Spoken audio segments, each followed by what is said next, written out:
Como les había adelantado previamente, la tarea que van a hacer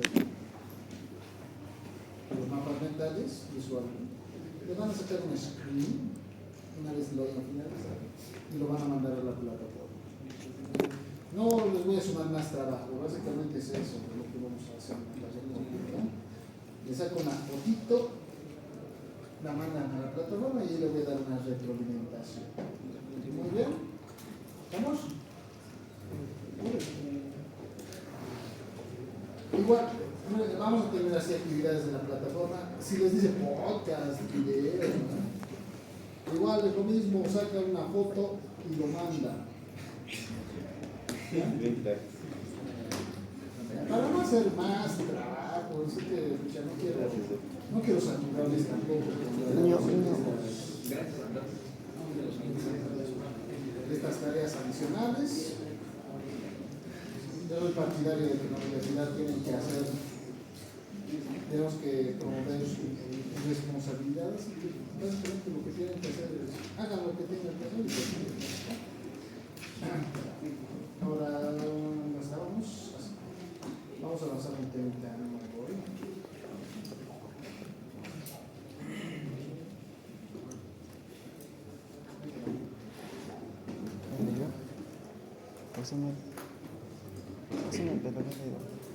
Pásame que lo tengo. De cagar. Está hablando de la anatomía de ¿cómo se llama? De los sanguíneos. Íntima, media. Ah. ¿Está conectado? ¿Se puede conectar esa pantalla? Aquí creo que no hay HDMI. ¿Hay qué? Check-in si está conectado. ¿Dime? Puedes acabar esta vez. ¿Quiero más? Sí. ¿Qué pasa si quieres?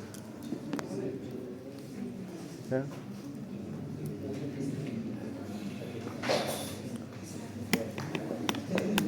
Muy bien, comenzaremos. Ya saben que es el metabolismo, hemos visto en la anterior clase. Sí, debería. Ya sabemos cómo es que se regula el metabolismo basal. Ahora lo que vamos a ver es esto. Enfermedades cardiovasculares asociadas hacia el síndrome metabólico. Muy bien. ¿Qué será cardiovascular? Corazón y vasos sanguíneos. Referente a Corazón y vasos sanguíneos. las enfermedades metabólicas tendrán alguna incidencia en la aparición de patologías a nivel de este sistema. Sí. Obviamente. Porque el origen es ese, hemos hablado que la mayor parte de las patologías cardiovasculares se desencadenaban o producían una alteración dentro del vaso sanguíneo. ¿Cómo se llamaba esta alteración que sucedía dentro del vaso sanguíneo? Aterosclerosis. No aterosclerosis, pues todavía no, es dentro del vaso sanguíneo, dentro lo que contiene. Hiperglucemia. Hiperglucemia. Hiperglucemia es una de las causas. Hipertriglicerinemia. Hiperosmolaridad. Trombosis, no, todavía no. La trombosis es una cosa. Hiperosmolaridad. Básicamente todas las anormalidades están causadas por aumento de la densidad intraluminal. Mucha densidad dentro del vaso sanguíneo, ¿no es cierto? Esto es un trastorno asociado a hiperosmolaridad.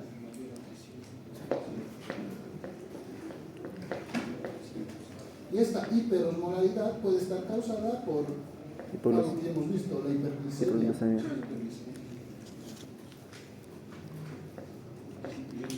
¿Qué más puede causar? A ver, díganme algunas causas que pueden desencadenar hiperosmolaridad sanguínea. Las deslipidemias, por la hipergliceridemia. LDL. Ya lo Son la hiperglicemia. aumento del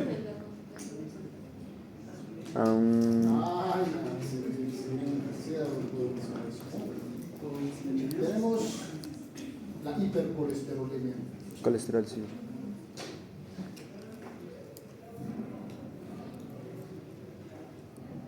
¿De qué colesterol? LDL. LDL. Y disminución de HDL. Ah, perdón, LDL. VLDL. Y disminución de HDL. Disminución del HDL. Ah, correcto. ¿Qué más? Hiperproteinemia también. Hiperproteinemia. hiperalbuminemia. ¿Por qué? Sí, pero ¿por qué? ¿Qué más? Un ion que causa esto. Ah, sodio. Hipernatremia. Hipernatremia, mucho sodio. Sodio, glucosa. ¿Qué más? No, la hipercalemia tampoco. Es que estamos hablando de osmolaridad. Estamos hablando de algo que viene en el vaso. ¿Qué más? ¿Cómo más podría llenarse el vaso? Algo que tenemos nosotros, porque vivimos a 3.600 metros sobre el mar. Presión. Aumento de la circulación. Eso se debe a su Hematocrito. O poliglobulia, antes se llamaba poliglobulia. Ahora no, si dicen eso les van a ver como a viejitos de 70 años. ¿No? Gente designado, un docente de 90 años. Se le denomina eritrocitosis. Aumento del hematocrito. ¿Qué más podría causar esto? Coagulopatías, por ejemplo. Daño endotelial. ¿Qué más? ¿Qué más puede aumentar la ósmosis? Puede ser que haya una alteración a nivel de la aldosterona. Aldosterona, pero no altera la ósmosis la aldosterona. ¿Cómo afectaría el sistema de filtración de resonancia sin aldosterona? Y eso afectaría la ósmosis. Es que, sí, como dice acá, es un sistema de compensación. ¿Ya? La aldosterona compensa. Cuando hay Estamos disminución. hablando de alteraciones dentro del vaso sanguíneo, todavía no mecanismos compensadores del flujo vascular. ¿Qué más puede llenar el vaso? No, no se me ocurre. ¿Qué tipo de congestión puede ser? La coagulación, por ejemplo, coagulación intravascular, la aceite, esto puede causar. ¿Qué más? Puede ser una deshidratación. Deshidratación. Altera la osmolaridad. La aumento.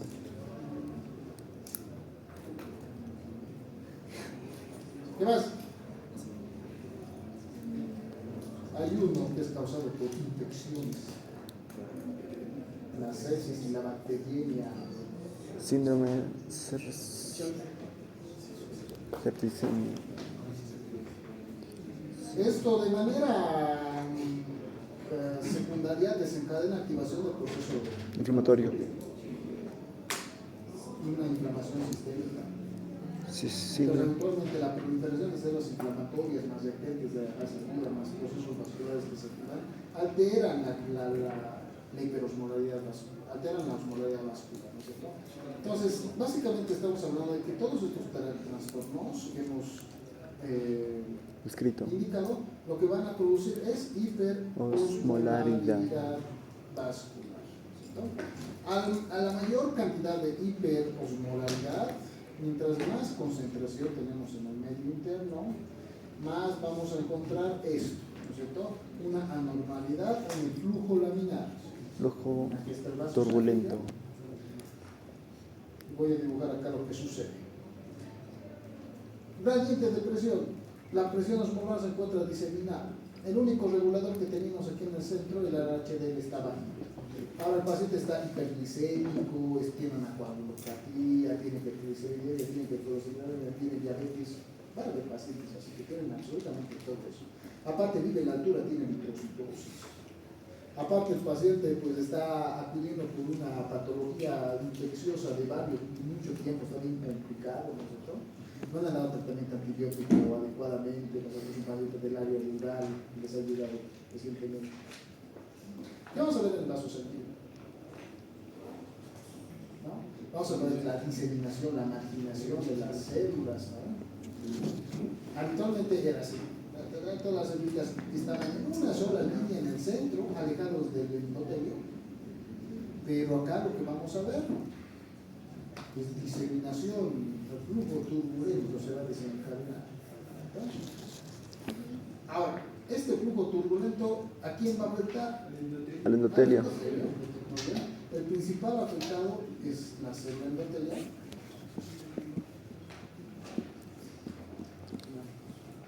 Aquí se va a desencadenar un proceso de fricción, de roce constante, ¿cierto? Entonces las células que se encuentran en la superficie cerca del margen endotelial van a empezar a lesionar el tejido endotelial. Mecanismo de respuesta del endotelio entonces se va a presentar. Principal mecanismo de la respuesta endotelial va a ser el proceso de vasoconstricción. Óxido nítrico. No, el óxido nítrico es vasodilatador. Pero frente a la lesión. La endotelina, exacto. Lo que va a desencadenar esto es bien chistoso su mecanismo de respuesta, ¿no? Se va a cerrar el vaso sanguíneo. ¿Qué promueve esto? Aumento del flujo sanguíneo. Más presión, más lesión. Éstasis vascular. ¿No? La éstasis vascular, ¿a quién va a afectar? A todo lo que se encuentra por detrás Éstasis. del gradiente arterial, ¿no? Lo cual va a producir que aumente la resistencia vascular Periférica. Aumenta la resistencia vascular periférica por estas anormalidades que va a producir aumento del inotropismo cardíaco. Claro, para hacer más fuerte. El aumento del inotropismo y el cronotropismo cardíaco, Aumenta la actividad del corazón. ¿qué va a aumentar? Al corazón. Aumenta la presión arterial. ¿No? Al aumentar la presión arterial, ¿a quién en dónde tiene efecto? Pues en el corazón. Todo por una normalidad vascular, ¿verdad? Por otro lado, el hecho de que exista aquí éstasis, como me he mencionado muy bien, el hecho de que exista éstasis, ¿qué va a desencadenar? Por un lado, todo lo que se encuentre por delante va a sufrir hipoxia. Sí. No está llegando poco, está el vaso cerrado, menos cantidad de sangre llega, mucha presión se está desencadenando por la osmolaridad y por el fenómeno vasomotor del resguardo arterial, el mecanismo de respuesta frente a la lesión. La hipoxia que va a desencadenar isquemias y finalmente Necrosis. cuando muere un tejido por causa isquémica, ¿cómo se llama? Necrosis coagulativa. Infartos. Esto es muerte celular por isquemia. ¿Muy bien? No solamente sucede en el corazón del infarto, pero cuando el infarto también Hepático. pero ya saben, cuando hablamos de infarto es la causa por así. Isquemia. Muerte celular por isquemia. ¿Sí? En el tema de la hipoxia, ¿a partir de qué saturación se podría tomar como peligroso para hacer? Depende del órgano, depende del tejido. Hay algunos tejidos que reaccionan adecuadamente frente a la hipoxia. Hemos visto el hígado, por ejemplo, ¿no? La esteatosis hepática se desencadena como un mecanismo compensador frente a la hipoxia tisular producida por poco flujo de oxígeno al parénquima hepático. Puede estar mucho tiempo. Ahora, en el corazón es lo más riesgoso, ¿no? En el corazón tenemos células que todo el tiempo requieren de utilización de oxígeno para activar el ciclo de la fosforilación oxidativa mitocondrial. Todo el tiempo tienen que gastar energía. Si no gastan energía un instante, pues mueren. ¿No? Ahí tienes 10 minutos. ¿No? A nivel cerebral, las neuronas pueden vivir con reserva funcional de oxígeno 30 minutos. A nivel muscular, sin reserva funcional de oxígeno o una condición hipóxica puede aguantar unas 2 horas. El hígado es el que más aguanta. ¿Sí? Esta signo produciría también viscosidad, lo que puede generar un descenso del flujo. Correcto. La hiperosmolaridad, como bien nos dice, va a producir aumento de la viscosidad sanguínea. Aumento de eritrocitos. Ahorita vamos a hablar del fenómeno etiopatogénico, ¿ya? Aquí, cuando está por delante, no van a olvidar. La éstasis más la vasoconstricción que va a producir. Infarto. ¿Ya? Y todo lo que está por detrás que va a producir congestión. Sí. ¿Ya? Las estructuras venosas, en su mayoría, son vasos de capacitancia. Están diseñados para tener cierto grado de las venas tienen más sangre que los arterias. Básicamente su única función es la de mantenerlas todos dentro del Competencia. volumen. Por lo tanto se pueden elongar. no tienen mecanismos asociados a la contracción muscular, muy poquitos, ¿no es cierto? No son vasos muy vasomotores, por razón. Básicamente dependen casi en su totalidad del flujo y de la presión vascular arterial, por lo tanto cardíaca. No tiene su propio musculito para favorecer la vasoconstricción. Doctor, ¿y el efecto Orlando cuando caminamos? O sea, La bomba plantar. los músculos políticos Sí. sirven como La bomba plantar. segundo para Sí, funcionan para el retorno vascular de los miembros Inferiores. Pero es el único, no hay otro. El tono básicamente depende del fenómeno muscular periférico y solamente esa estructura vascular. En los brazos hay, no.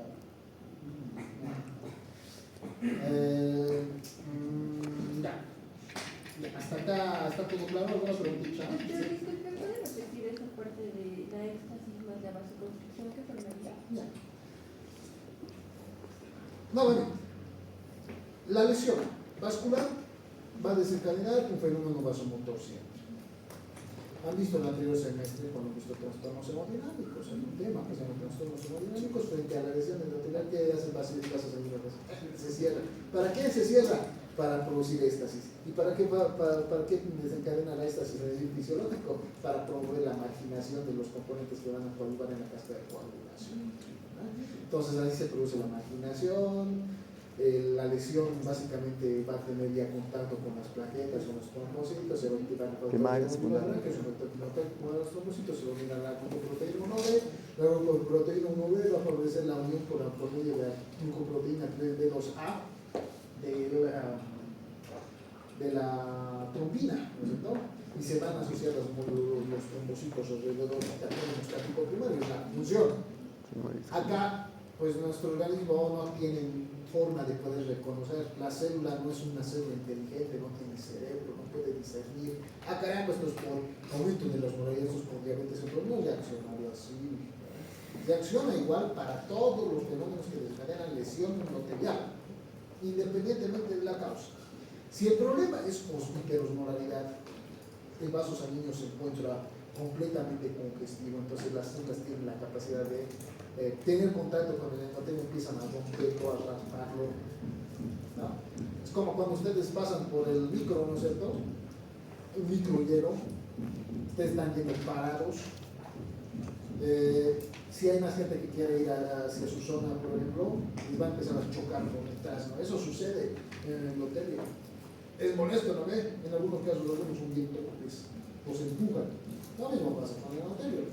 Si no hay ninguna barrera que habitualmente está desencadenada por la osmolaridad sanguínea, por el HDL, si no hay ninguna barrera ahí, pues habitualmente lo que va a producir es eso. Chocan. El exceso de choque hace que la célula endotelial se lesione, se rompa, sufra apoptosis. Y la célula endotelial, ante cualquier lesión, ya les he dicho que hace vasomotor, es un fenómeno vasomotor, vasoconstricción. Se cierra. Porque han lesionado, entonces alguien tiene que reparar. El problema es que esto exacerba el cuadro. Si aquí tenemos mucha presión, más la vasoconstricción, más presión tenemos, más lesión endotelial, una lesión endotelial constante diaria. ¿Tiene fenómenos que coadyuvan en la respuesta para la reconstrucción? Sí, pero en algún punto la célula ya no da abasto. Entonces ya da como resultado la activación de otros mecanismos que no se presentan en la naturalidad. Ustedes, por ejemplo, al principio estaban hablando, seguramente le han dado una chequeada de la arteriosclerosis. Vamos a ver, eso es un cuadro regulatorio del proceso vascular. ¿Ya? Es algo que no debería estar ahí, pero nuestro organismo, como no tiene otra manera de resguardar al tejido que se encuentra en el exterior, tiene que repararse. Ya vamos a ver cómo es la aterosclerosis, porque es otro tejido, es bien largo.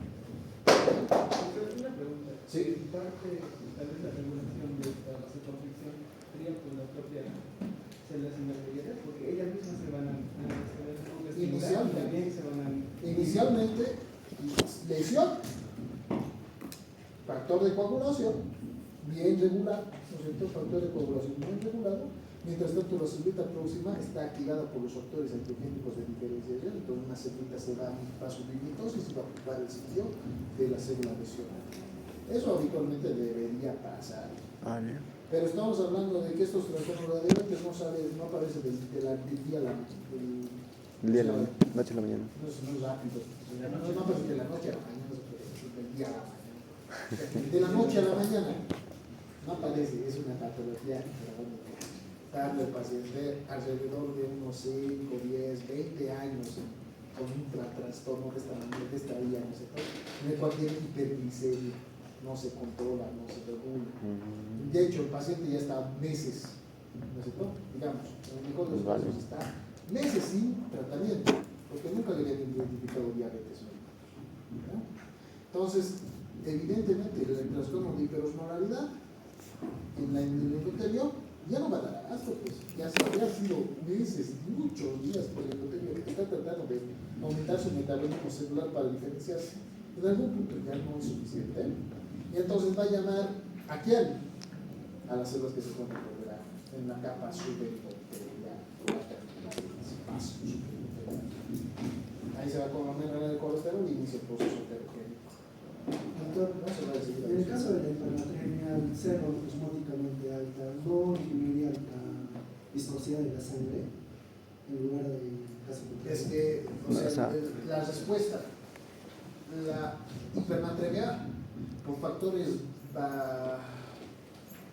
¿cómo se determinaría? A ver, la hipernatremia activa quimioreceptores, ¿no? Intravasculares. Tenemos varios de esos. Uno de ellos se encuentra en el cuerpo carotídeo y el otro, más importante, es el otro en la mácula. El exceso del ultrafiltrado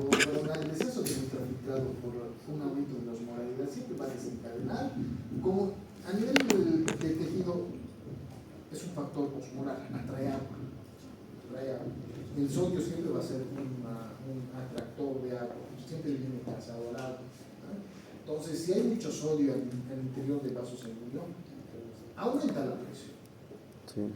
Aumenta la presión. Es un poco raro porque no aumenta la densidad como tal, ¿ya? Pero si el paciente tiene, digamos, una hipernatremia crónica, pero una hipernatremia muy aguda, digamos que a ustedes, o a alguien, no voy a decir ustedes, porque no creo que lo van a realizar, no sé, pero digamos que alguien distinto a ustedes, a un paciente lo sobrecarga con sodio, los mecanismos de regulación osmolar se presentarán en ese instante. Mientras tanto, este gradiente osmolar va a desencadenar que la osmolaridad vascular baje, va a producir deshidratación del tejido que se encuentra en las proximidades, pero esto lleva su tiempo, no es que de la noche a la mañana, nuevamente ese término, no es que se va a regular inmediatamente, va a desencadenar hiperosmolaridad durante un tiempo, con el daño vascular asociado. Porque el sodio no se regula por el sitio, se regula en general.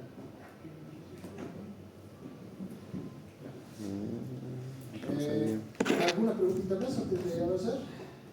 Sí. Doctor, cuando las arterias están ectásicos. ¿Cómo? Ectásicos.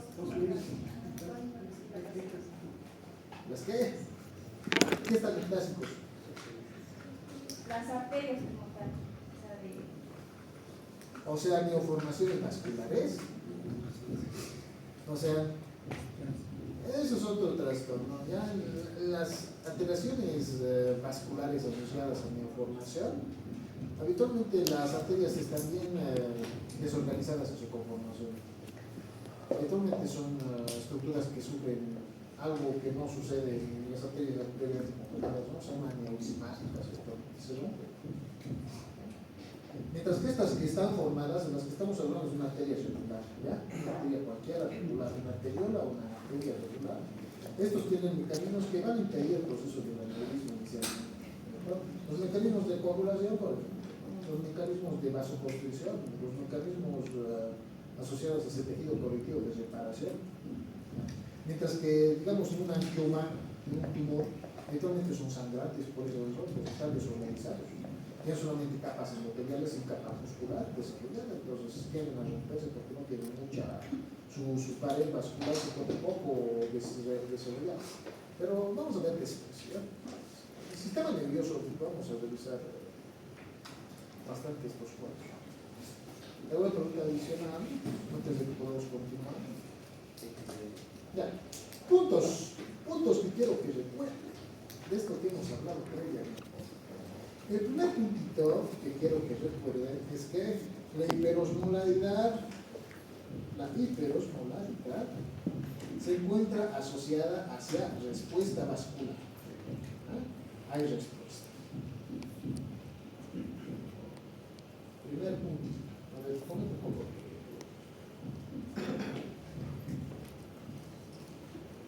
El paciente con hiperglicemia va a estar propenso a qué? Hipertensión arterial por causa vaso. El paciente con hipertensión, el paciente con sepsis, el paciente con X patología que desencadena hiperosmolaridad, con todas las que hemos mencionado acá, ¿no es cierto? Es permeable a que la respuesta aguda siempre sea aumento de la presión arterial. Toda la respuesta. Por lo tanto, todas las patologías cardiovasculares, las patologías vasculares, perdón, van a tener un mecanismo de compensación cardíaca. ¿Ya? ¿Estamos? Muy bien. Es que el sistémico siempre se va a producir. ¿Se ven? Si este no se soluciona, va a llevar al paciente a dos anormalidades. Una alteración que va a ser el infarto y otra alteración que va a ser las alteraciones asociadas a la compresión. ¿Estamos? Esos dos puntitos, por favor. Enseguida vamos a desentrañar más. Es interesante. Ahora ya hemos hablado de el vaso sanguíneo. Ahora hablaremos del corazón. Esto está en área sentido también. Les voy a mandar esta ya modificada con nuestras notitas que hemos establecido. Aquí está el corazón. Toda la duda de los vasos sanguíneos estarían alterando la sensibilidad, la hipertensión, por ejemplo. Estaría incluyendo el vaso linfático en esto. ¿De qué dices también el transporte? El vaso linfático, o sea, el vaso linfático es como una cloaca. Todo el exceso de líquido extracelular muscular retorna por el vaso linfático hacia la circulación venosa. O sea, sí es un tema también, no estaría incluyendo la presión. Sí, puede influir. Es un componente importante en el proceso de recuperación. En el edema se ve eso. Las alteraciones del vaso linfático desencadenan mucha congestión, porque es drenaje, drena todo el tiempo el exceso, el excedente de líquido muscular. No está conectado como tal a las arterias, no. Está conectado al tejido conjuntivo, los capilares linfáticos. Y la única conexión con la que tiene es a nivel venoso, con dos conductos mayores. Derecho izquierdo. Derecho izquierdo. La vena circular irritada. Ya, corazón. Vamos a partir con dos partes.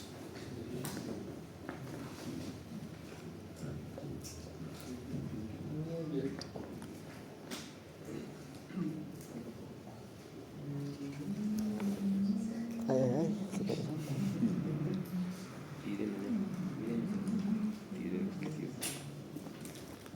Esta es la aurícula derecha, esta es la aurícula izquierda, este es el ventrículo derecho, este es el ventrículo izquierdo. Muy bien. Hablaremos un poquito acerca de la anatomía, de quién recibe sangre en la aurícula derecha. En la cava superior, inferior y venas En la cava superior, inferior y el seno coronario. inferior.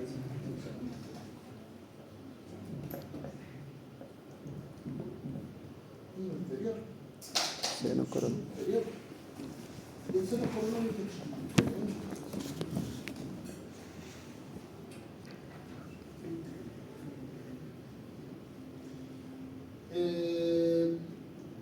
¿a dónde debita sangre el ventrículo derecho? Se la aorta. Ventrículo No. derecho. Ve, arterias pulmonares. A la arteria pulmonar. ¿Ah? Arterias pulmonares. Correcto. La arteria pulmonar. Ahí está. Lo único que Eso lo voy a colocar todo del lado derecho.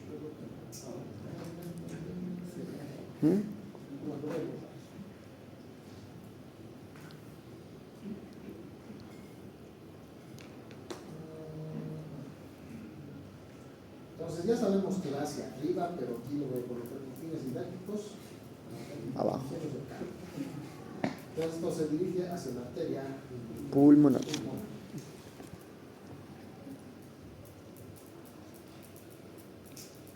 ¿De dónde recibe sangre la aurícula izquierda? De las venas pulmonares. Venas pulmonares, derecha e izquierda. De las venas pulmonares.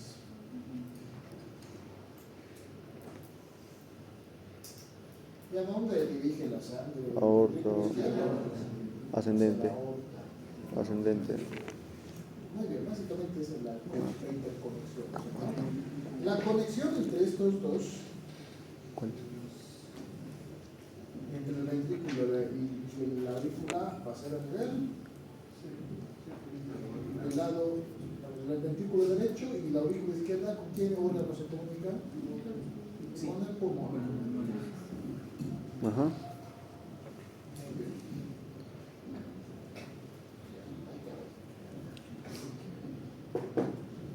Así es. Los lóbulos ahí hay. Le falta un lóbulo ahí.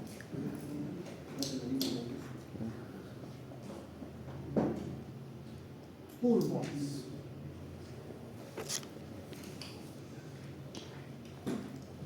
Y la zona que va a comunicar el ventrículo izquierdo con las aurículas derechas es Del sistémico. circulación Sistémica. Sí, pulmones. Muy bien. En sí, todo lo que se va a dirigir desde la aorta está desencadenando la perfusión del tejido. Y después del proceso de la respiración interna a nivel tisular, esto se produce un intercambio, ¿no es cierto? Esta sangre oxigenada Hematosis. que tiene que ver mucho el oxígeno, mucho oxígeno que está distribuyéndose y retorna el dióxido de carbono por la circulación venosa.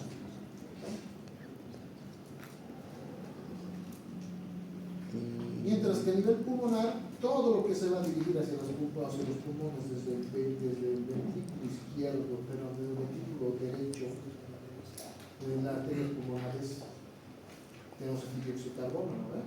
Ajá. Y Sí. aquí va a sufrir un cambio que se denomina el proceso de hematosis, el proceso de la respiración externa, ¿no? Esto es respiración interna y tisular, aquí la respiración externa. Y se va a desencadenar el intercambio de oxígeno en ¿verdad? Muy bien. Correcto, ¿está aquí todo claro?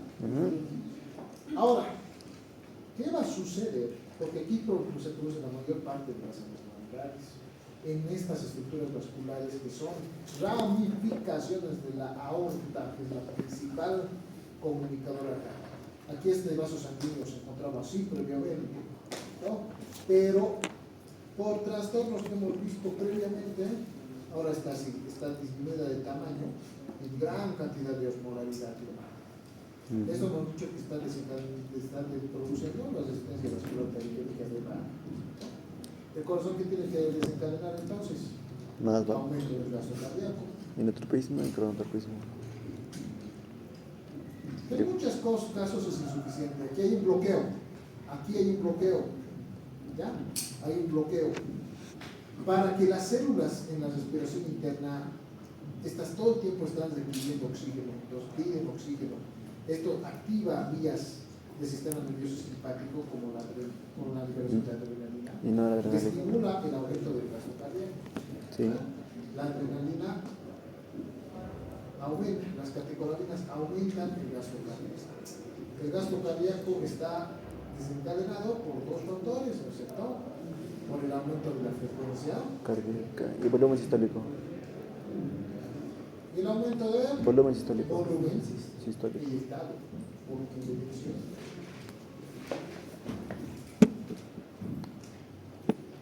Entonces, eventualmente vamos a ver cambios dentro de la morfoestructura cardíaca.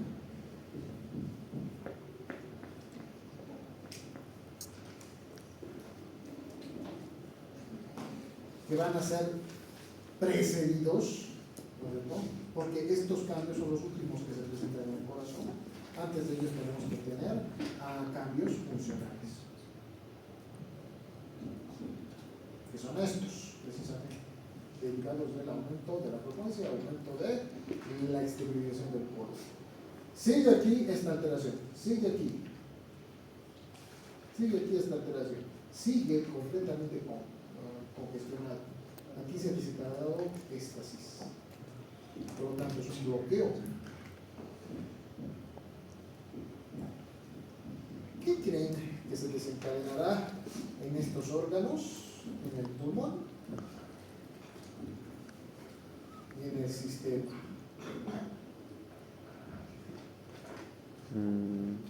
A ver si el bloqueo está acá. Aquí se está llenando, se está saturando, se está saturando, se está saturando, se está saturando.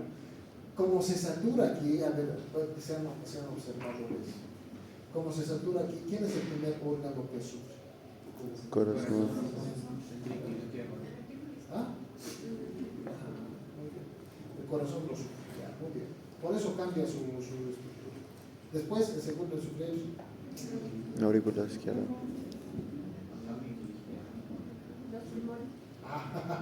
Bien. Los pulmones son los primeros en sufrir. El aumento de la congestión por un aumento de la presión a nivel distributivo que ha desencadenado en los pulmones congestión pulmonar. Vale. Juntar el arterial. Muy bien.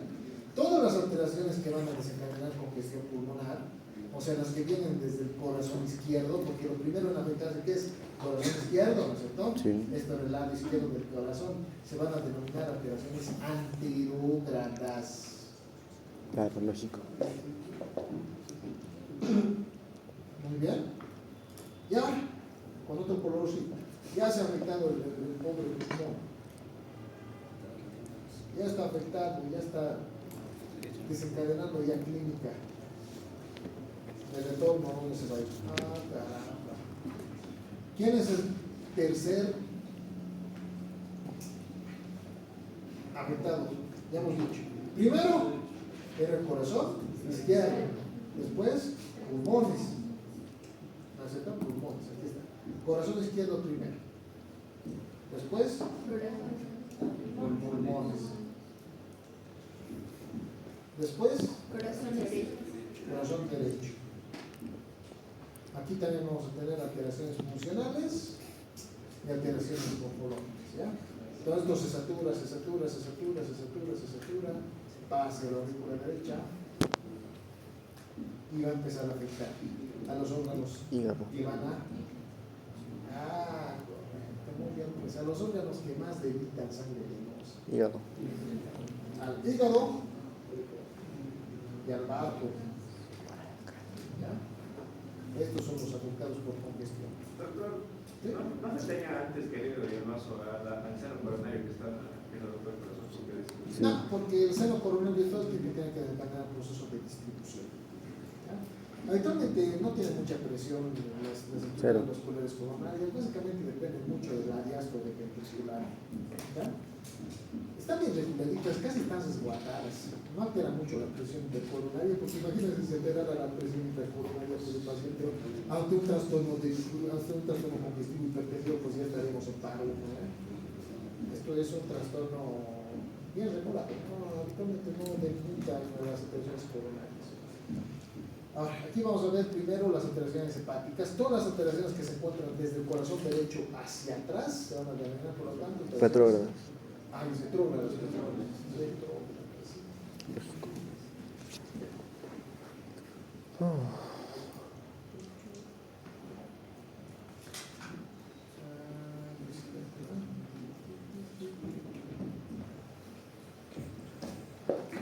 Van a ser alteraciones de causa Retrógradas.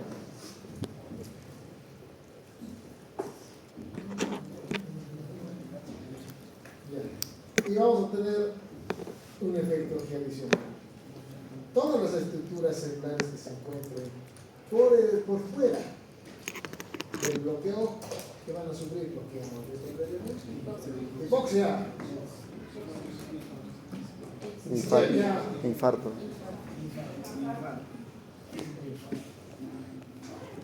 Es lo que está buscando el corazón, que no llegue a pasar, pues por eso aumenta su frecuencia. Aumenta su frecuencia para potenciar el bloqueo. El bloqueo Pero- no es una tranca, ¿no? El bloqueo es toda la sangre está hiper tensa. Hipervolemia. Las fuerzas tienen que llevar el corazón. Preguntas desde acá.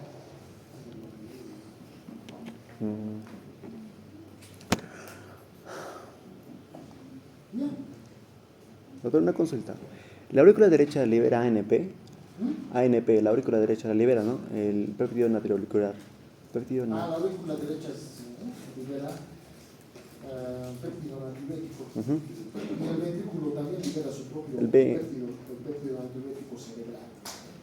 Sí. Estos son factores que coadyuvan en el proceso de la contracción cardíaca, son inotrópicos positivos. Sí.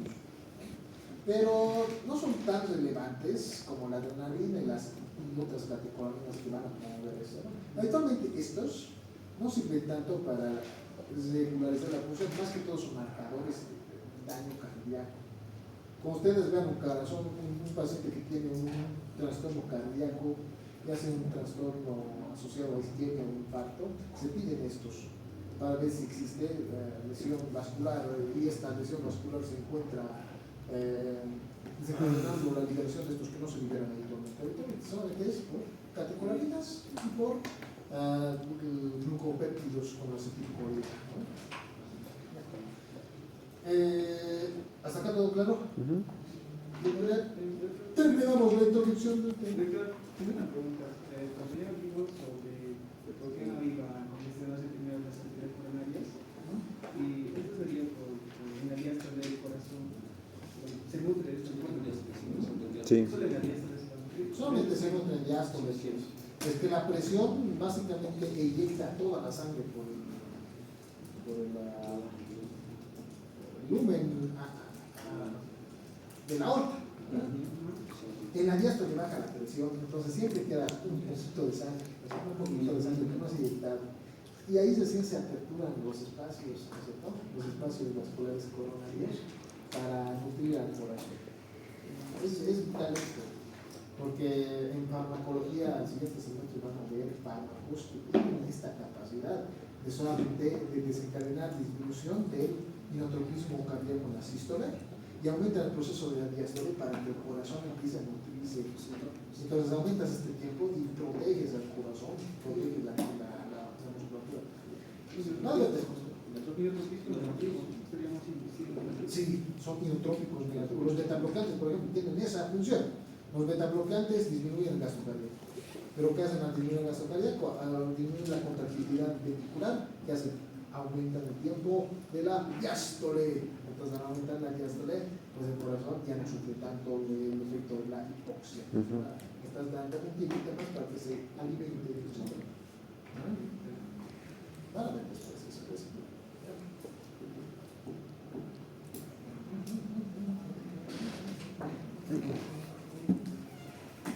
Es lo que vimos.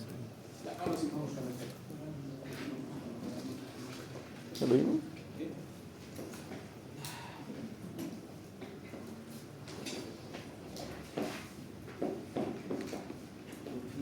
Este es el cuadrito complicado que les he hecho.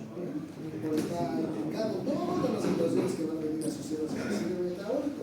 Hemos visto que actualmente estos dos factores asociados desencadenan un cuadro clínico: obesidad, resistencia a la insulina. La obesidad, la primera que hemos visto, resistencia a la insulina, hemos visto la segunda clase. La resistencia a la insulina, por ejemplo, se producía en la diabetes mellitus de tipo 1. No, 2. ¿En la 1 qué era? Autoinmune. ¿Pero qué hay? ¿Hay Destrucción de la célula. aumento de la insulina? No. Todo Hiperinsulinemia. el paciente depende de Insulina. Ahora, la resistencia a la insulina y la obesidad que van a desencadenar. Resistencia a la insulina quiere decir más glucosa, más cantidad de letrito intravascular. Más cantidad de letrito intravascular para producir disfunción arterial. Muchos modalidades sanguíneas hemos quedado. Entonces, ruptura del endotelio. El endotelio roto va a tener dos cualidades. Una, se rompe Se produce un tapón vasoconstrictor por el fenómeno de resguardo del vaso sanguíneo, se cierra, ¿no ve? Aumenta la presión arterial. El tejido sigue pidiendo, diciendo, corazón, por favor, ayuda, necesito oxígeno. Sinotropismo, ¿no? tropismo. Empieza a indicar ahí, empieza a mandar señales para el sistema nervioso central, Nor. el cual empieza a liberar una cantidad de catecolaminas. Noriadre. Las catecolaminas que hacen en el corazón aumentan el tropismo. Y el cronotropismo. El corazón hace caso. Pero el problema con esto, ¿qué es? Por lo más. Exacerba el cuadro, pues ya teníamos un factor que aumenta la presión arterial por resistencia vascular, tenemos otro factor cardíaco más que se encadena esto. Resultado, el paciente desarrolla hipertensión arterial. Ahora, si esto no se soluciona, ¿qué va a producir? El vaso sanguíneo va a tomar medidas, ¿no?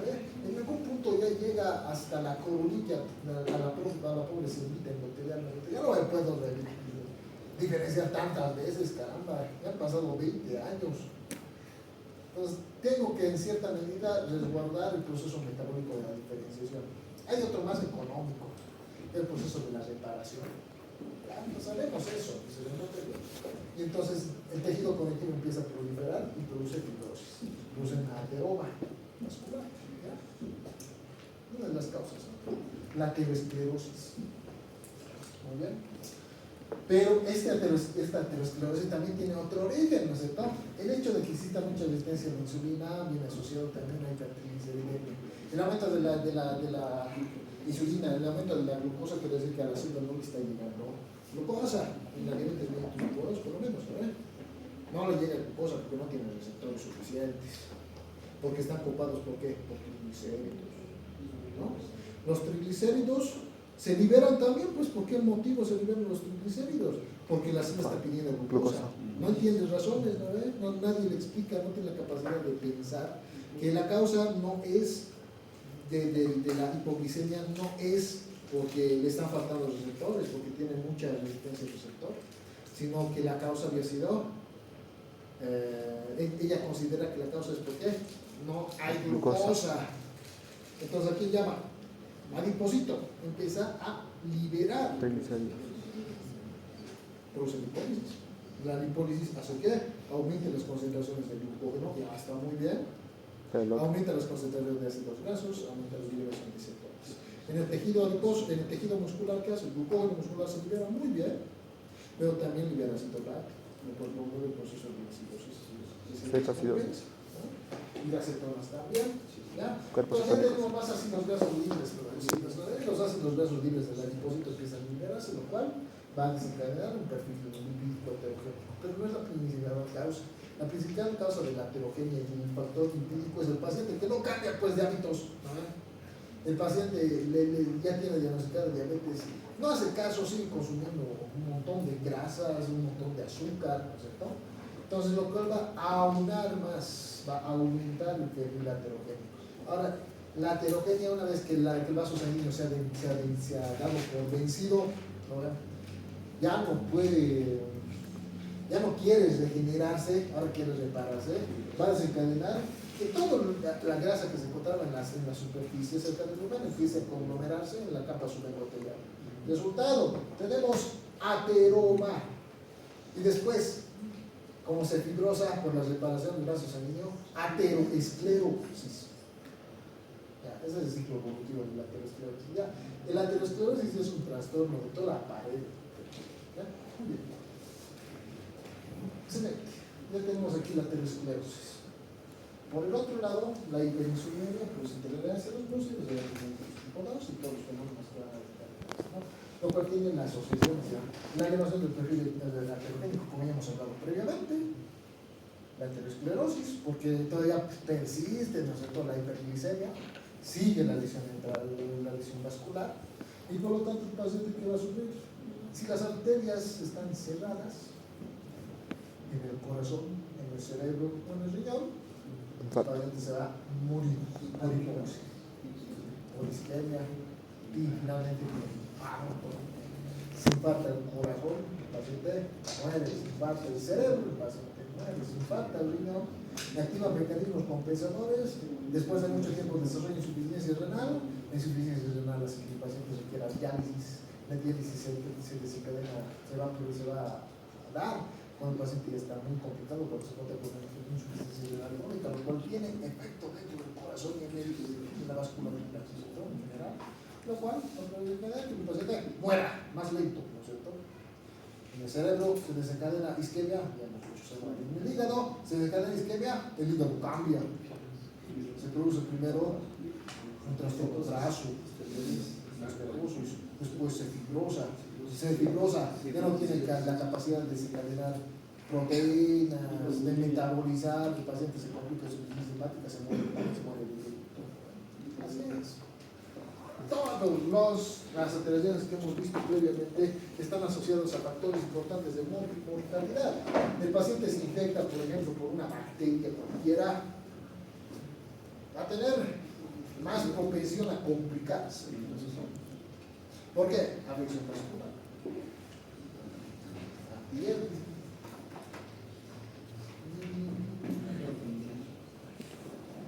Doctora, lo que no entendí es ¿a qué va a cambiar el vaso sanguíneo en la aterosclerosis? O sea, ahorita vamos a ver después. Escucha, es alto.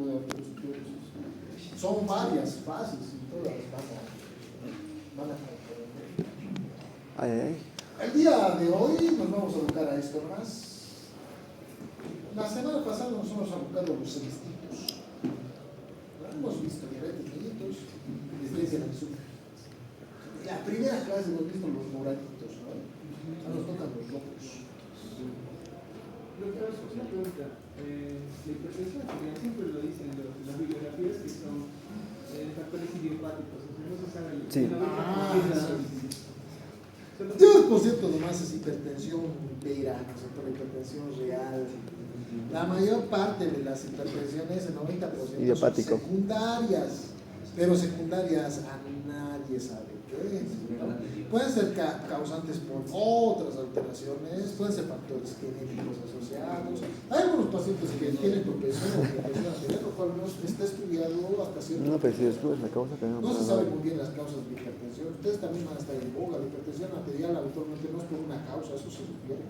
Cuando es esencial, cuando es hipertensión esencial, se sabe la causa, se puede tratar, es la única patología que se puede dar manejo, pero no.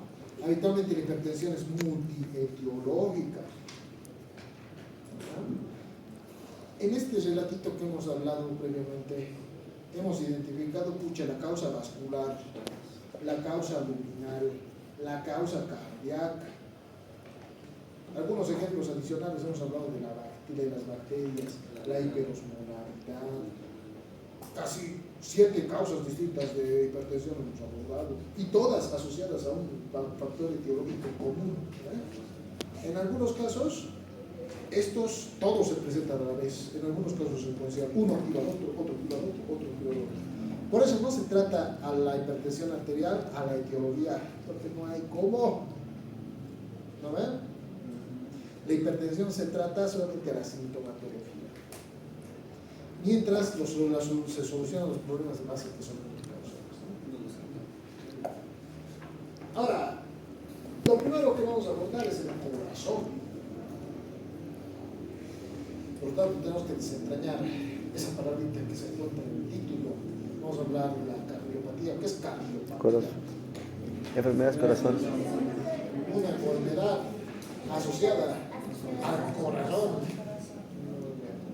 ¿Cuántas partes tiene el corazón? A ver, a nivel histórico, ¿cuántas capas? 3. Endocardio.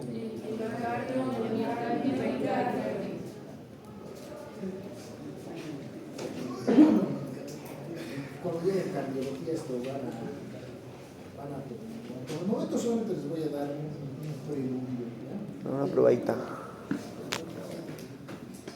Muy bien. Las patologías cardíacas, las cardiopatías se pueden conformar en dos grandes grupos. Las cardiologías que son asociadas a alteraciones morfológicas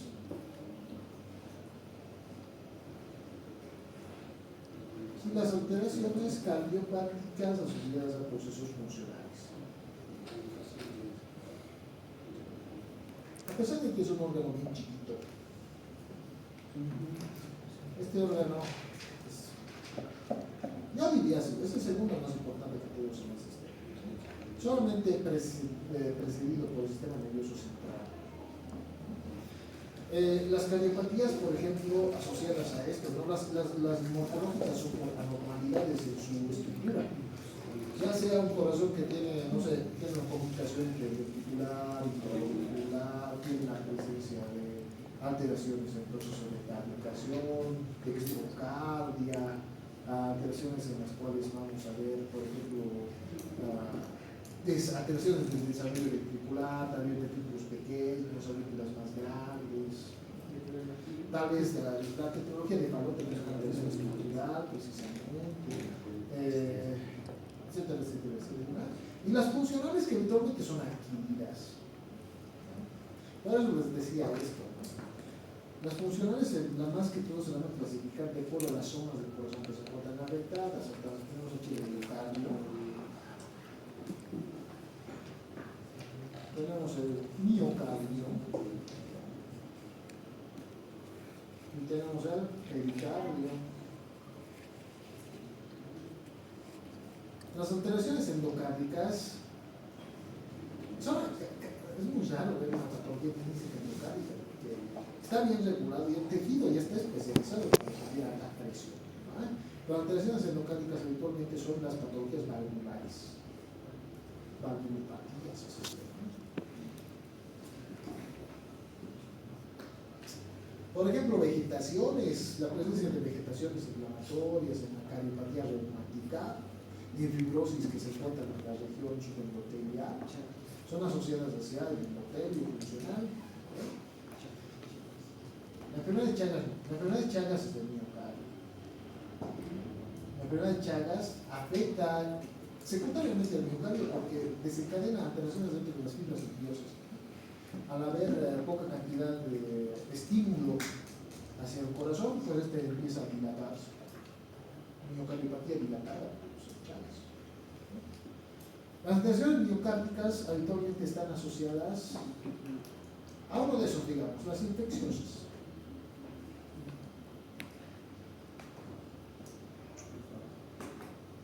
Y un grupo importantísimo hacia las isquémicas.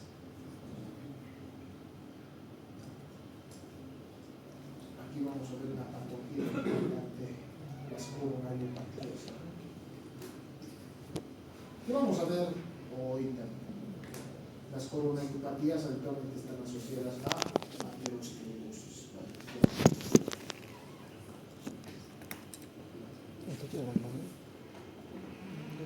Y las pericárdicas habitualmente son asociadas a derrames. Claro, derrame pericárdico. Hemorragias. Es una cero. Infecciones, ya sean intrínsecas a nivel cardiovascular o extrínsecas, ¿no es cierto? Una ruptura esofágica produce compresión pericárdica, ¿no? Una hemorragia de venas esofágicas puede producir mediastinitis, ¿no? La ruptura esofágica mediastinitis puede desencadenar, la mediastinitis produce un proceso inflamatorio observativo que comprime o puede llegar a infectar al pericardio, ¿no? Entonces es producido más que todo por alteraciones de la presión externa, interna, asociadas a la presión, ¿no? Las alteraciones de las valvulopatías, por ejemplo, son por procesos cicatrizales. Y las patologías asociadas al miocardio siempre van a ser asociadas hacia la perfusión. Este es el principal problema que van a tener, ¿no? Cicatrización valvular, se cierra, por lo tanto no llega a sustrato funcional hacia tejido distal. En el miocardio no le llega tejido, no le llega oxígeno, muere. Y en el caso de los derrames, mucha presión, no anular el corazón. Entonces, de todas maneras, esto va a afectar siempre la función cardíaca. Afecta en todas hacia el gasto. Muy bien. Entonces, aquí he colocado dos alteraciones, ¿no? Aquí están, las más importantes son estas. La falla de bomba, que es cardiogénica,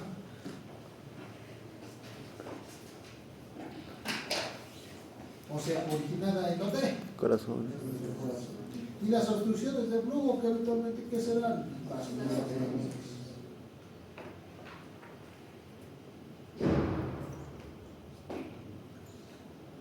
Muy bien. Otras alteraciones que afectan el gasto cardíaco, como por nombre aquí también, la regurgitación de flujo. ¿Cómo es la regurgitación de flujo? La regurgitación de flujo se presenta, por ejemplo, con el ventrículo izquierdo. El ventrículo izquierdo aquí tiene. A nivel, digamos que en la aorta hay un aneurisma disecante. Así, un aneurisma disecante. Entonces, el ventrículo hace su trabajo. Lo que hace es impulsar la sangre, pero aquí tenemos una obstrucción aórtica. ¿Qué hace? Regresa. Por eso se llama regurgitación, ¿no? Expulsa, pero retorna porque hay una obstrucción arterial próxima, ¿no? Con los aneurismas disecantes, los procesos trombóticos, estenosis aórtica, por ejemplo. Tumores que se encuentran en las proximidades de La aorta. la desembocadura arterial aórtica. Entonces, regresa, otra vez saca esa sangre, regresa otra vez en su regurgitación. ¿Ya? Anterior al gasto cardíaco, que se llama evidentemente. ¿No? Muy bien. Cortocircuito de flujo. ¿Qué será cortocircuito? Cuando dos ramas, cuando dos sangres se encuentran. Digamos, aquí tenemos. Aquí el ejemplito más clarito, un aneurisma disecante de aorta. Aneurisma disecante. Que produce ¿qué? Regurgitación.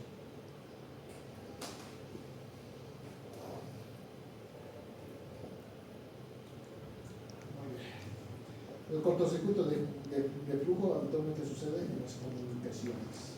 En la comunicación interauricular, en la comunicación interventricular.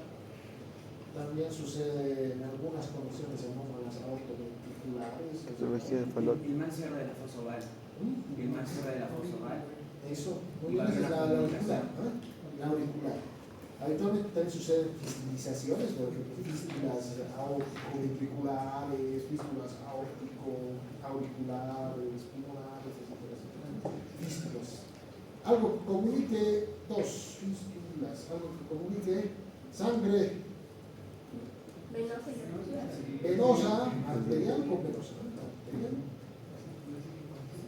con venosa.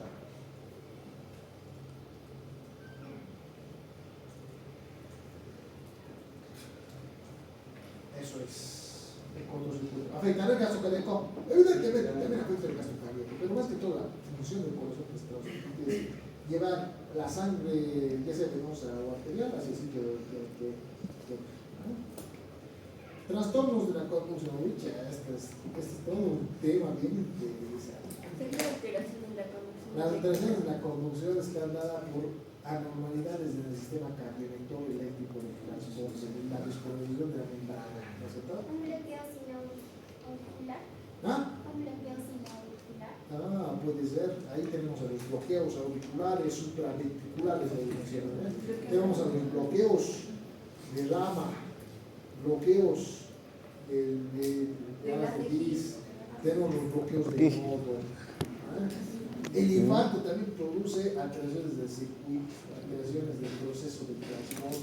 El infarto, tejido que está muerto, tejido fibrosado, pues tiene la capacidad de comer. No, evidentemente no. ¿No ven? No puedan desentrañar que existan alteraciones electrocardiográficas. Eventualmente las alteraciones, los trastornos de conducción están asociados a eso. ¿Alguna normalidad? Nodal. Foco ectópico, por ejemplo. Foco ectópico, que está desentrañando el proceso de disposición desde otro lado, ¿no? Etcétera, etcétera, etcétera. Ya hay un tema, mitad de semestre en cardio va a llevar eso, ¿ya? Identificación. Ya. Ahora no nos vamos a meter tanto en eso, porque si no vamos a hablar mucho tiempo. Y siguiente, las alteraciones grandes, ¿no es cierto? Cuando se rompe, por ejemplo, el corazón, cuando se puede romper el corazón, cuando existe infarto, tejido muerto, tiende a romperse, ya no tiene la resistencia. Al romperse el ventrículo, pues drena todo lo que se encuentra dirigiendo ahí hacia la región del mesocardio, en el mediastino, se empieza a drenar, el paciente se muere, o cuando se reproduce la ruptura aórtica, ¿no? Cuando se incluso ruptura de vasos grandes. Así es. Estas son las alteraciones asociadas a cerebralidad, ¿sí? En el último punto, ¿cómo se también con una hipertrofia ventricular? En pacientes con hipertrofia ventricular. Siempre y cuando se haya muerto. La hipertrofia ventricular eventualmente va a producir isquemia. ¿Ya? Menos sangre. Porque tejido muy sobrecrecido, menos Lumen. cantidad de oxígeno le llega, pero le llega una cantidad determinada de oxígeno, una diástole, no se puede meter en ningún espacio más. Entonces la célula que es grande requiere más oxígeno. ¿Quién quiere que coma más? Una persona de unos 50 que pesa 40 kilos, un basquetbolista, un jugador de fútbol americano, han visto cómo son esos monstruos, 2 metros que pesan unos 150 kilos de puro músculo. ¿Quién comerá más? La niña. El jugador de fútbol americano, ¿no ve? Es grande, requiere mucha más oxígeno. Lo mismo pasa con la fibra muscular, hipertrofiada, una célula grande, requiere más oxígeno. El problemita, pues no tiene lo que crecer. Enseguida vamos a ver, es interesante. Listo. Ya.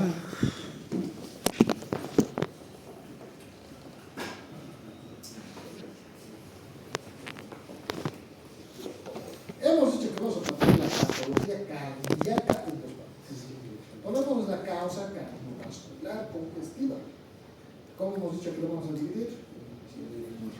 Y la que afecta al lado izquierdo y la que afecta al lado derecho.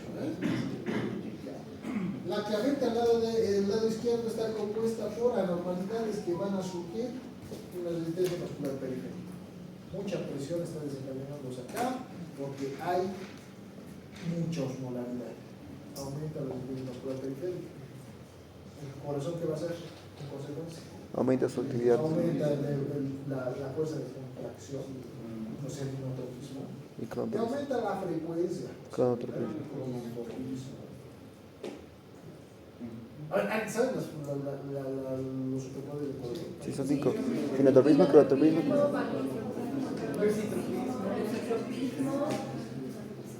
Más. Lumi. Cromotropismo. Hay uno más. Lumitropismo. Ya, lucitropismo. Ya, los dos principales son ino, Claro. ya.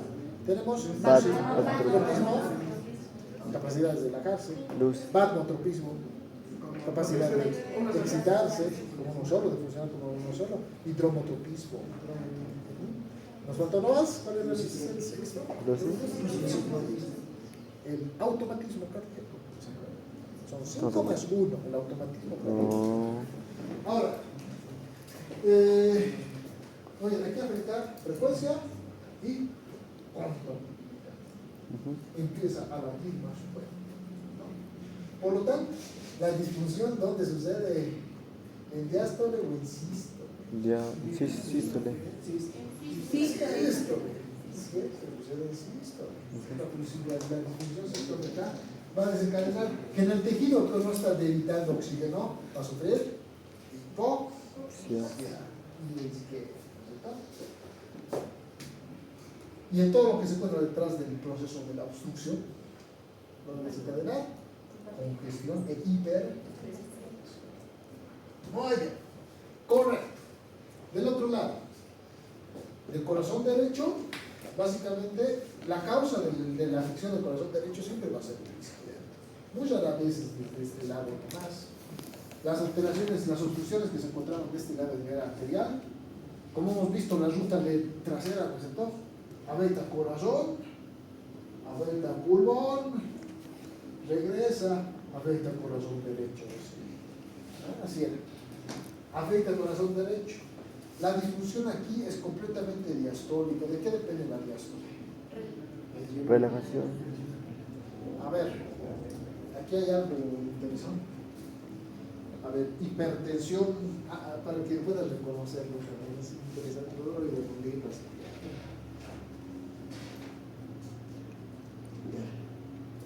Paciente con hipertensión arterial. ¿Cuánto es el parámetro para contabilizar la hipertensión? 140-90. 140. Ya, mi paciente se encuentra con una hipertensión arterial con aumento de presión sistólica de 160, pero la diastólica se encuentra en 70. ¿Dónde está la causa? Sistólica. Esto les va a volar la cabeza, no se lo olviden. Cuando solamente es sistólica, es Aislar. arterial. ¿Ya? Es porque mi paciente tiene síndrome metabólico, hipertriglicéridos, diabetes, pero el corazón todavía no está haciendo nada. Cuando la alteración es sistólica y diastólica, diástole es del corazón. Cuando ven 160, 100, digamos, su presión arterial, eso quiere decir que el problema estaba a nivel sistémico, pero el corazón también ya está empezando a activar sus factores inotrópicos. Habitualmente son de este tipo, son mixtas. El corazón no puede estar sin hacer nada, ¿no? Tienen que reaccionar. Ahora, cuando vean hipertensión sistólica, digamos, la sistólica se encuentra en 110, pero ven la diastólica con 100, ¿de dónde está el problema?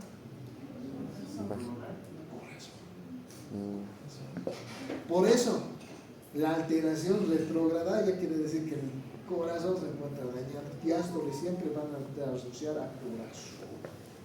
Sístole siempre a vaso sanguíneo. Sístole y diástole, vaso sanguíneo con respuesta cardíaca. ¿Ya? Muy bien. Aquí ya ha pasado todo. El corazón ya tiene que responder. La discusión es diastólica. Muy bien. Aquí habitualmente el trastorno es alteraciones del llenado ventricular. Aquí las alteraciones son de la función cardíaca. Vemos que acabamos. Llenado ventricular, ¿qué quiere decir congestión? Aquí los trastornos son congestivos. Los congestivos pueden ser por múltiples causas. La principal causa de alteraciones ventriculares de respuesta es alteración del corazón. Muy bien. La segunda causa es fibrosis, amiloidosis cardíaca, reparación de un trastorno isquémico previo o la presencia de una enfermedad músculo-degenerativa. Después está el depósito de amiloide y la pericarditis.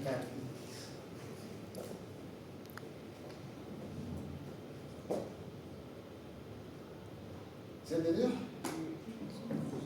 ¿Quién no entendió? A ver. Se vale, se puede entendido, doctor. Voy a ver otra forma de explicarles.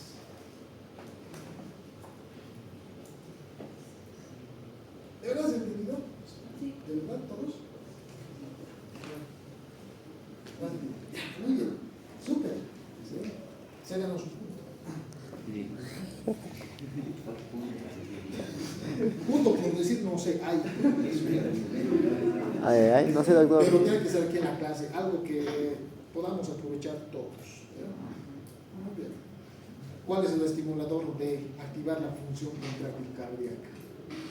A ver, vamos a partir del curso en 2. ¿Ya? La parte de adelante es corazón izquierdo, la parte de atrás es corazón derecho. ¿Ya? Hasta la tercera fila son el corazón izquierdo. Yo soy una cerdita que estoy aquí escondida, estoy acá, en mi propio tejido, cumpliendo las funciones que tenía que cumplir. ¿Ya? Los más cercanos a mí, evidentemente, son el corazón izquierdo y todos los que están adelante. Ahora, yo digamos que estoy cubierto, caramba, ya no tengo cómo tener oxígeno. ¿Qué va a acudir a mi ayuda? ¿Corazón izquierdo o corazón derecho? Izquierdo. Yo pido ayuda. ¿Quiénes me van a ayudar? Ellos los que están acá. Entonces ellos van a tener que interactuar. ¿Cómo interactúa el corazón frente a la hipoxia? Aumenta la temperatura. Van a empezar a trabajar ellos para que a mí me llegue a suficiente sustrato nutricional. Va a aumentar el inotropismo, va a aumentar el monotropismo. Eso quiere decir que aumenta la función clínica. Está asociado a alteraciones de la función clínica. Muy bien. Ahora, esta es una semillilla. Yo sigo necesitando oxígeno. Ellos están trabajando todo lo que dan. Y después, ¿a quién van a hacer trabajar? Son derechos. Todo esto se congestiona. todo se congestiva.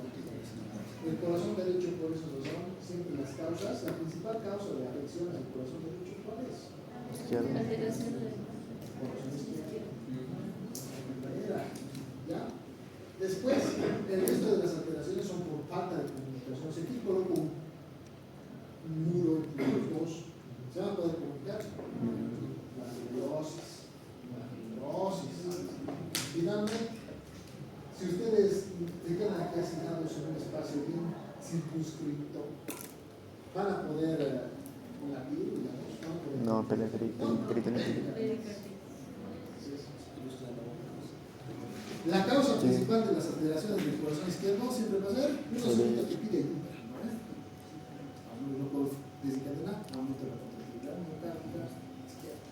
Mientras que los problemas de atrás son más numerosos, los problemas, el principal problema son los de adelante, pero el otro problema es que no se comunica y otro problema es que no tienen espacio suficiente para contraerse. Interesante. Ahora, la clínica que se va a ver en estos dos también es especial. Yo creo. Y es hora, caramba. ¿Me van a avisar? Si no me voy a... Sigan, hermano, doctor. Hasta las 1. Sí, pero no tienen hambre, no tienen sueño. Tenemos un puente. Coño.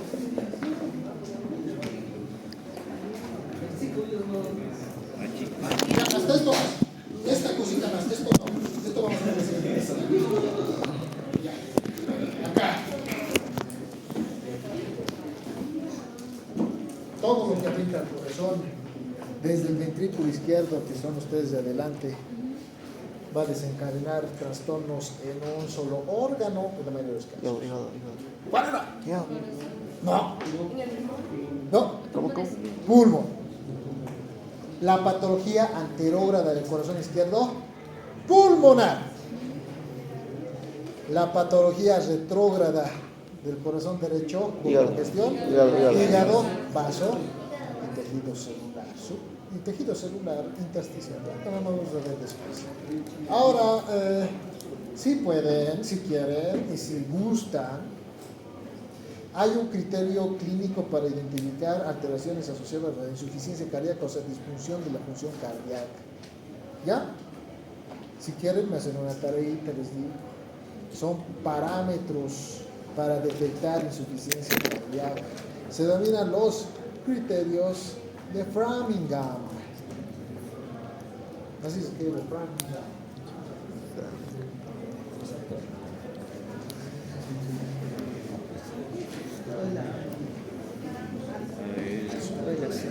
¿Qué? Soy la C. ¿Cómo la sé? La C alternativa de la C. Esa fácil. ¿Estás, creo que tu perrito? A ver, para la siguiente clase, me los van a hacer en su hojita, en una de sus hojitas de talleres, ¿ya? De su base. Vamos a ver el criterio adicional, ¿ya? Son criterios mayores y criterios menores, o sea, son un poco de listado. La siguiente clase lo que vamos a hacer es discernir a cuál de los lados corresponde cada uno de los sabores clínicos. Eso hasta ahí, ¿ya? Muchas gracias. Vamos a marcar